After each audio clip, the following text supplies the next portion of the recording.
Hello दोस्तों, SSC CPO examination 2024 की notification out हो चुका है।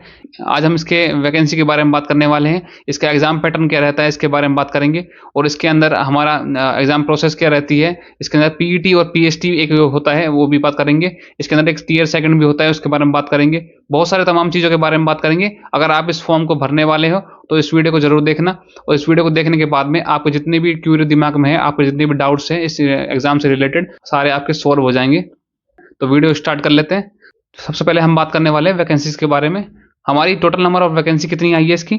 अब की बार हमारी वैकेंसी जो आई है वो 4187 करीब वैकेंसी आई है, जो कि काफ़ी अच्छी वैकेंसी है। मैं आपसे यही कहूँगा कि अगर आप फिजिकली फिट है, आपको प्रिपरेशन करते हुए काफ़ी टाइम हो गया है, तो आप इस वैकेंसी को भर सकते हैं और इसकी तैयारी कर सकते हैं। 2024 की वैकेंसी हमारे पास 4187 करीब आई है। इससे पिछली वाली वैकेंसी जो आई थी हमारी, वो करीब 1876 करीब वैकेंसी है। और इससे पिछली वाली वैकेंसी 2022 के अंदर जो हमारी 4300 वैकेंसी आई है। तो मैं आपको बताना चाहता हूं कि इतनी वैकेंसी जो आपकी बार आई है 2024 के अंदर 4187 करीब, ये इससे पहले कभी नहीं आई थी। तो आप ये बोलोगे कि सर इसके अंदर 2022 के अंदर इतनी वैकेंसी थी। 2022 के अंदर जो वैकेंसी आई थी वो 21 और 22 दोनों को मिलाकर कंबाइंड आई थी, इसलिए वो 4000 के आसपास में है। 2023 के अंदर आप देख सकते हो कि 1876 वैकेंसी करीब है, 2000 वैकेंसी भी नहीं है। और ऐसा ही 2024 के अंदर 4187 वैकेंसी। तो आप समझ रहे होंगे कि 4187 एक बहुत अच्छा वैकेंसी नंबर है। तो आप इसको हल्के में ना ले। तो अगर आप इसकी प्रिपरेशन करना चाहते हैं तो प्रिपरेशन करिएगा।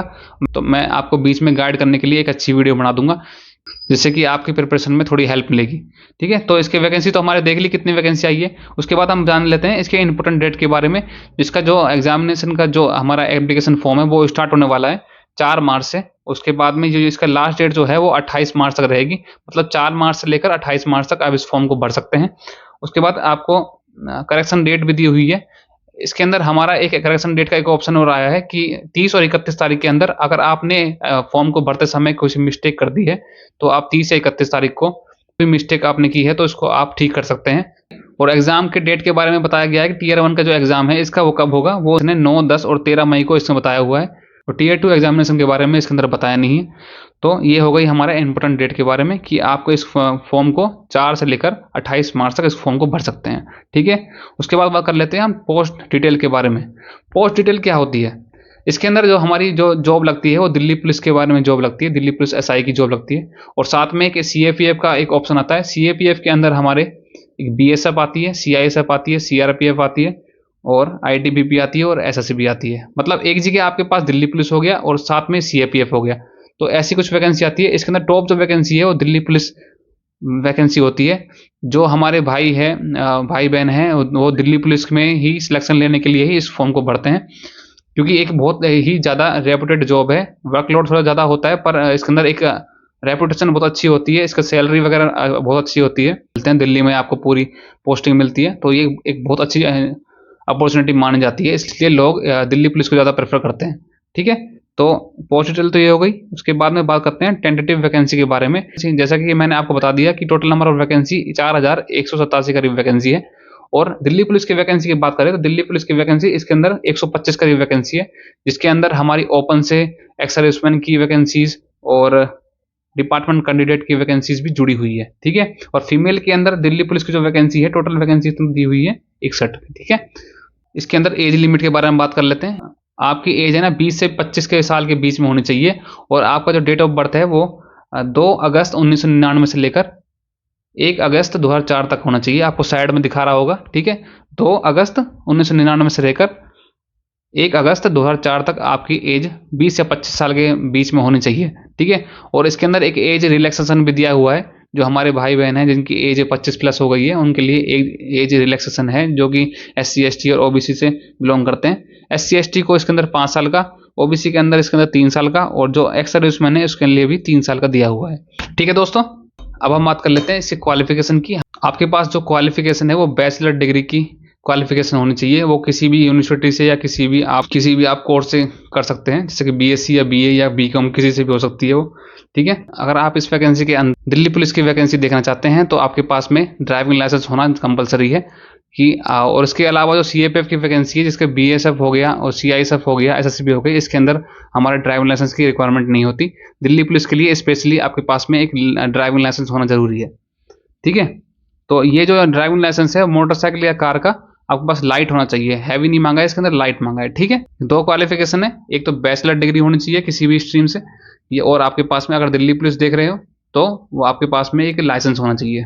अब बात कर लेते हैं सिलेक्शन प्रोसेस के बारे में। इसके जो सिलेक्शन प्रोसेस है वो हमारा इस तरह से होता है कि इसका पहला एग्जाम होता है, पहला एग्जाम जो होता है उसके बाद में पीईटी पीएसटी होता है। PET PST physical standard test और फिजिकल एंड्योरेंस टेस्ट। ठीक है, और उसके बाद पेपर 2 होता है जिसे हम मेंस बोलते हैं। उसके बाद में आपका मेडिकल होता है, डीएमई। ठीक है, तो इसके बारे में आप जान लेते हैं कि प्रीलिम्स का एग्जामिनेशन है वो किस तरह से होता है। जैसा कि ये बिल्कुल सेम उसी की तरह होता है, सीजीएल की एग्जामिनेशन और सीएचएसएल के एग्जामिनेशन की तरह होता है।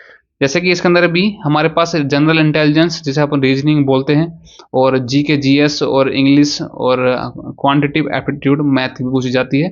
और ये जो क्वेश्चन आते हैं 50-50 क्वेश्चन आते हैं, लगभग 200 क्वेश्चन आते हैं, और हर एक क्वेश्चन हमारा 1 नंबर का होता है। तो मतलब ये 50 क्वेश्चन जो है 50 नंबर के होंगे, और 200 क्वेश्चन टोटल कितने हो गए, 200 नंबर के हो गए। ठीक है, टोटल आपके पास में 2 घंटे का समय मिलता है इस पेपर को करने के लिए। ठीक है, टियर 1 तो ये हो गया। उसके बाद होता है आपका पीईटी पीएसटी, मतलब आपका टियर 1 होगा, उसके बाद में आपका पीईटी पीएसटी होगा, आपको रनिंग करने के लिए बुलाया जाएगा वहां पर।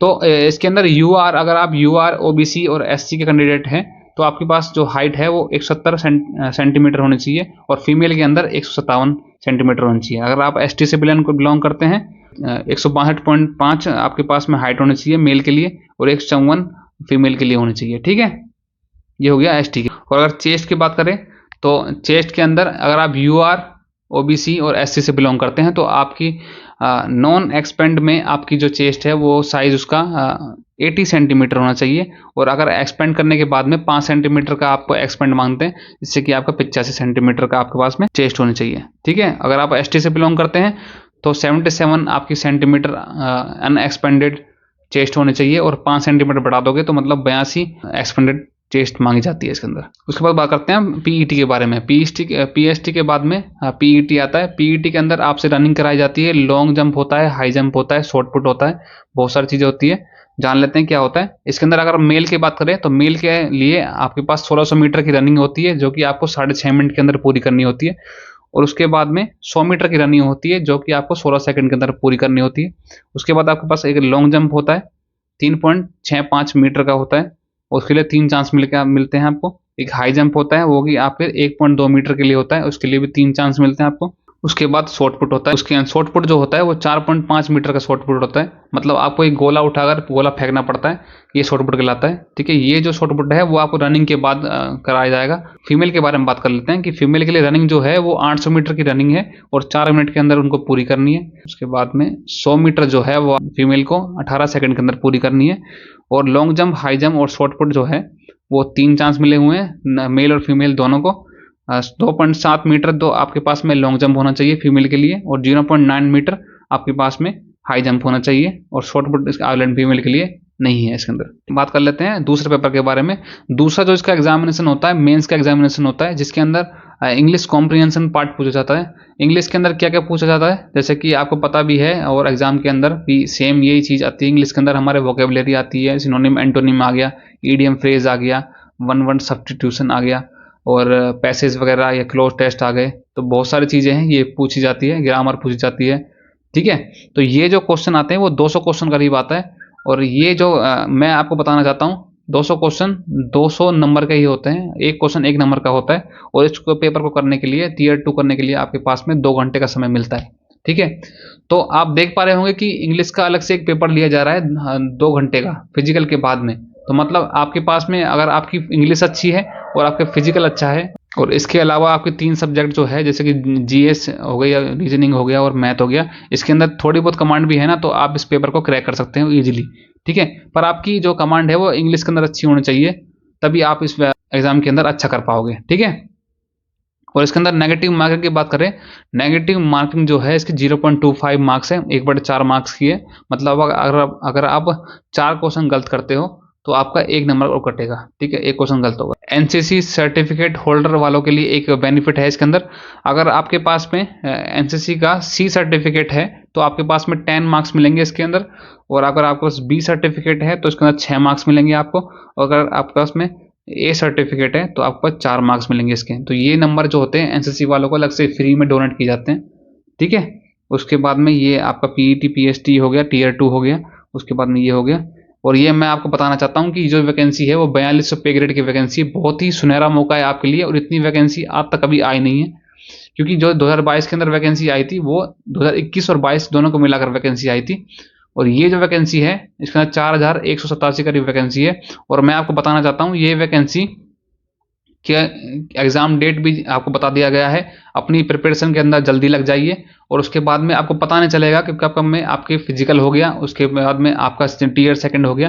तो आप अगर अभी आपने प्रिपरेशन शुरू नहीं की है तो अभी की अभी अपनी प्रिपरेशन शुरू कीजिए और फिजिकल अपना ज़रूर स्टार्ट कीजिएगा अभी से, अगर आप इस वैकेंसी को देखना चाहते हैं। पढ़ाई के प्रति डेडिकेटेड रहिए। और मैं आपके लिए मोटिवेशनल वीडियो बनाने वाला हूँ, कुछ बनाता रहूँगा आगे और भी, ठीक है, जिससे कि आपको मोटिवेशन मिल सके कि आप अच्छी से अच्छी पढ़ाई और लंबे समय तक पढ़ाई कैसे कर सकें और आपका एग्ज़ाम को बहुत ही कम समय में कैसे तोड़ सके।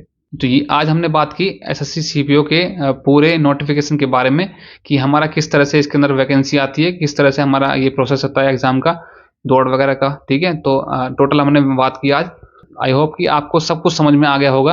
अगर आपको इससे रिलेटेड कुछ भी डाउट होता है तो आप कमेंट जरूर कीजिएगा, जिससे कि मुझे आपका फीडबैक पता लग सके। अगर कमेंट करोगे तो मैं जरूर आपको कमेंट करूंगा, ठीक है। तो आज की इस वीडियो को समाप्त करते हैं यहीं पर। आपने इस वैकेंसी के रिलेटेड जितनी भी इन्फॉर्मेशन जान ली है, अब आप इस वैकेंसी का फॉर्म जाके जल्दी से जल्दी फिल कर लीजिएगा, क्योंकि लास्ट डेट इसकी 28 मार्च ही है। समय कभी भी निकल सकता है, इसलिए आप जाकर इस फॉर्म को जल्दी से फिल कर लीजिए। दोस्तों आज के लिए इतना ही। और नेक्स्ट वीडियो के अंदर अगर कोई भी वैकेंसी आती है तो मैं आपके लिए एक अच्छी सी वीडियो बनाता रहूँगा इस तरह से ही। और मैंने बहुत सारी वीडियो बनाई हुई है। आपको परसेंटेज की क्लास या कुछ भी ऐसी तमाम क्लास आपको पढ़नी है तो इस चैनल पर जाइए। तो मैंने आपके लिए परसेंटेज की 5 क्लास करीब बनाई हुई है, जो आपको प्लेलिस्ट के रूप में मिल जाएगी। प्लेलिस्ट पर जाइए और आप वीडियो को देख लेना। और आपके लिए मैंने बहुत सारी ऐसी कुछ टॉपिक्स के ऊपर वीडियो बनाई हुई है जो कि एग्जाम के अंदर सीधे पूछे जाते हैं। और आपके अंदर एक कैलकुलेशन ट्रिक के बारे में बताया हुआ है कि आप जल्दी कैलकुलेशन कैसे कर सकते हैं। एक तो आई बटन पे मैं आपको लिंक दे दूंगा और नीचे डिस्क्रिप्शन में भी आपके लिए एक वीडियो का लिंक डाल दूंगा, ठीक है। Thank you so much for watching this video.